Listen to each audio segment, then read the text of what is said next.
2024 October నెల 1వ తారీఖు నుండి 30వ తారీఖు వరకు తులారాశి ఫలితాలు. తులావృషభయోర్ భృగు. తులావృషభ రాశులకి శుక్రుడు అధిపతి. శుక్రుడు ఒకడు బాగున్నాడు, తర్వాత రాహు బాగున్నాడు.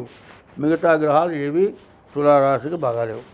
కాబట్టి ఎందుకంటే ఈ 12 రాశుల్లో కూడా ప్రతి వాళ్ళకి ఏదో ఒక పెద్ద సమస్య మాత్రం కూర్చుంటుంది. ఆ సమస్య వల్ల ఎంతో ఖర్చు అవుతుంది, కానీ పని మాత్రం జరగదు. ఇది బాగా గుర్తుపెట్టుకోండి. మీకు ఏదైనా సరే తగిన ఖర్చుతో పని అయితే బాగానే ఉంటుంది. తగిన ఖర్చుతో పని కాదు, పని కాకపోగా మన శక్తిని మించిన అనవసరమైన దండగమారి ఖర్చు అవుతుంది, చివరికి పని కాదు. మరి దాని నుంచి బయటపడాలి అంటే ముందు జాతకం చాలా అవసరం.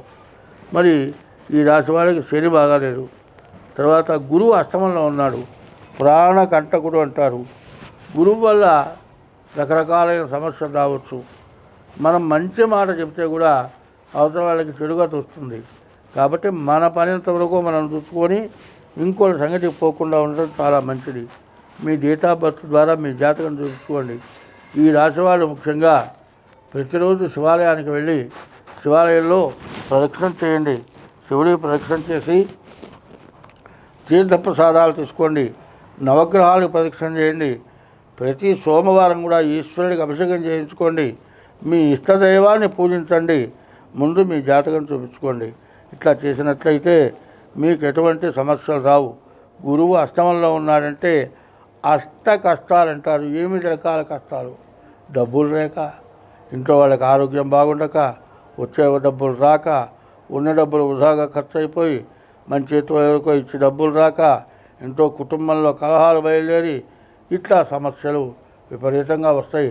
ఒకళ్ళ మనిషికి ఒక మాటకి కుదరక ఇట్లా రకరకాల సమస్యలు వచ్చి ఎట్లా ఉంటుందంటే ఒకడు అంతా బాగుంటుంది, అన్నీ బాగానే ఉన్నాయి, కొద్ది తేడాతో వాడు ఆత్మహత్య చేసుకుంటాడు.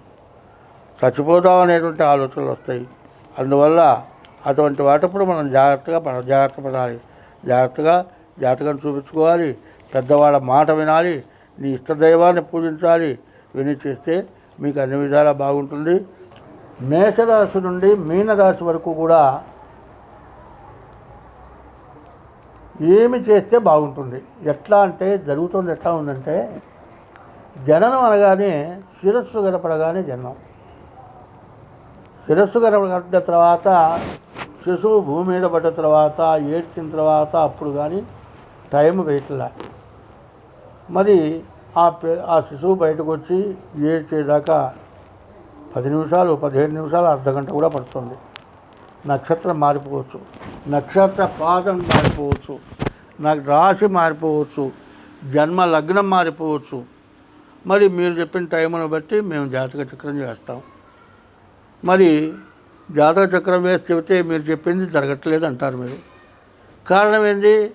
పుట్టినటువంటి సమయాన్ని కరెక్ట్గా వేయకపోవటమే కారణం అవుతుంది. కాబట్టి జాతకాన్ని నమ్మలేనటువంటి పరిస్థితుల్లో బాధపడుతున్నారు. కాబట్టి అన్నిటికీ కూడా జాగ్రత్త పడే మార్గాలు ఉన్నాయి. ఒక మహజ్జాతకం చెప్పేటువంటి తండ్రి కూతురు ప్రసవించినప్పుడు టైం రాయమన్నాడు. టైం రాయాలి అంటే ఓ నిమ్మకాయ చేతికిచ్చి మంత్రసానికి బయటపడేయమన్నాడు. ఆ నిమ్మకాయ పడ్డ టైంకి జాతకం రాసుకోవాలనుకున్నాడు. కానీ ఆ నిమ్మకాయ వేస్తే గడపకి దగ్గర వెనక్కి తిరిగి వచ్చింది. మళ్ళీ ఆ నిమ్మకాయ బయటపడే టైం పట్టింది. దానివల్ల టైము మారిపోయింది. అయితే ఈ జాతకంలో అమ్మాయి మహారాణి అవుతుందని వచ్చింది. కానీ కొంతమంది సాముద్రికం చూసిన వాడు ఏం చెప్పాడంటే వ్యభిచారి అవుతుందన్నాడు. ఎందుకంటే సాముద్రికం ఎప్పుడు ఏంటంటే అసలు ఉన్నది బయటపడుతుంది. రేఖలు మనం పుట్టించేవి కాదు కదా, వాళ్ళ జాతక రీత్యా రేఖలు పుడతాయి. మరి వ్యభిచారం అవుతుందంటే చివరికి ఏమైంది? ఆ అమ్మాయి మరి యుక్త వయస్సులో పెళ్లి చేశారు, భర్త చచ్చిపోయినాడు, జీవితం మొత్తం అట్టగే గడిపింది. చివరికి ఆ అమ్మాయి మరణించింది. చివరికి దహనం చేద్దామని తీసుకొని వెళ్తే విపరీతమైన 7 తొండంలో వర్షం, దహనం చేయడానికి కుదరలే. ఆ శ్మశానంలో ఒక షెడ్లో శవాన్ని పెట్టి వీళ్ళు వచ్చేశారు. మరి వీళ్ళు మళ్ళీ తిరిగి వెళ్ళేప్పటికీ ఆ ఎట్టివాడు ఆ చచ్చిపోయిన శవంతో వ్యభిచారం చేస్తున్నాడు. శాస్త్రాన్ని నమ్మినవాడు ఏం చేస్తాడు? వ్యభిచారం చేసిన వాడిని కొట్టడు. అంటే జాతకంలో ఇది ఉన్నది కాబట్టి జరిగిందనుకుంటాడు. ఆయన ఎస్ట్రాలజరే కానీ సాముద్రికం చెప్పేవాడు కాదు. సాముద్రికం చెప్పిన వాడి మాట కూడా నమ్ముతాడు. తన ఎస్ట్రాలజీ ప్రకారం జరిగేది ఎట్లా జరుగుతుందో సాముద్రికం ద్వారా కూడా అట్లాగే జరుగుతుంది. కాబట్టి ఈ రెండిట్లో కూడా తేడా వచ్చినా కూడా దైవ బలం వల్ల చాలా పనులు అవుతాయి. మేషరాశి నుండి మీనరాశి వరకు మేము చెప్పిన నే కాదు, నాలాంటి వాళ్ళు చాలామంది చెబుతున్నారు. దాంట్లో ఏది జరగలదే లేదు అనుకుంటే దానికి తగిన పూజా విధానాలు ఉన్నాయి. అవి మీరు చేస్తే మీకు అన్ని మార్పులు వస్తాయి. మీరు కావాలంటే మీరు మమ్మల్ని సంప్రదించండి. ప్రతి నెల ఒక దైవ కార్యం జరుగుతుంది. ఆ దైవ కార్యం వల్ల అనేక రకాల బాధలు తొలుగుతాయి. కాబట్టి ఎప్పుడు కూడా ఏం చెప్పారంటే మన హిందూ మతంలో నల్ల రాయి, ఆ రాయిని విగ్రహం చేస్తున్నాం. ఆ రాయి రోడ్డు మీద పడి ఉంటుంది. విగ్రహం తయారయ్యేంత వరకు దాని మీద కూర్చుంటున్నారు. కానీ ఆ తర్వాత దేవుడి విగ్రహం అవుతుంది. నల్లరాయిలో దేవుని చూస్తున్నాం. అంటే కఠినమైన మనస్సు ద్రవమైన హృదయం కలిగి మంచి పనులు చేస్తుంది. ఎందుకంటే వేమన పెద్ద వ్యభిచారి. చివరికి వేమన్న కన్నాను వేరే యోగి లేడు, రామచంద్రుని కన్నా రాజు లేడు, ఆంజనేయుని కన్నా అతి భక్తుడు లేడు, విశ్వదాభిరామ వినురవేమ అని వేమన్న గారు పద్యం చెప్పాడు.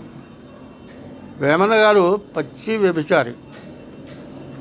ఆఖరికి వదినను గారి కళతో చూసి ఆమె కూడా కావాలని కోరుకున్నాడు. అటువంటి వాడు యోగి అయినాడు. భోగి యోగి అవుతాడట, యోగి మాత్రం తిరిగి భోగి కాడు. భోగి అంటే అనుభవాలు, అనుభవాల్లో మంచి అనుభవాలు, చెడు అనుభవాలు ఉంటాయి. అన్నింటినీ కూడా పరిశీలించాలి. అయితే నేను అంటే అలవాటు ఉన్నవాడిని మాత్రం కాదు, అన్నింటినీ పరికించి చెబుతున్నవాడిని నేను. కాబట్టి మనకు ఉన్నటువంటి కష్టాలు ఎప్పుడూ ఉంటాయి అనుకోవద్దు. ఈ కష్టాలు ఈ జన్మలోనే పోగొట్టుకోవాలి మనం, మళ్ళీ వచ్చే జన్మ దాకా రాకూడదు.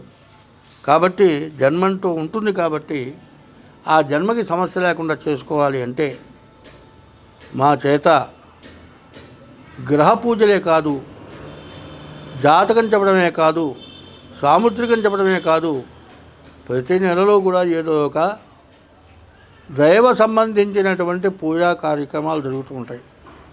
ఇటువంటి వాటిల్లో మీకున్న దోషాన్ని బట్టి ఏ పూజ చేస్తే ఏది మీకు మేలు జరుగుతుంది అనేది మాత్రం ఖచ్చితంగా మేము చెప్పగలం, చేయించగలం.